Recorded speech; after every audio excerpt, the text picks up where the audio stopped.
Enfim, a idade limite, a idade da rebeldia, a idade da crise, que é adulto e é jovem.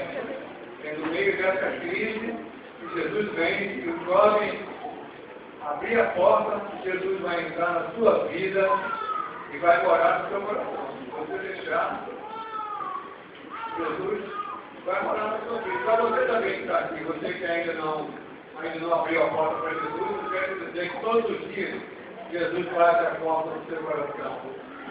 Você que tem decidido, você que abre a sua porta.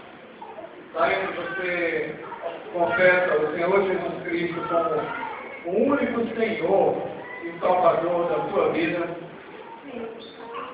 Mediante o teu testemunho, eu te batizo em nome do Pai, do Filho e do Espírito Santo.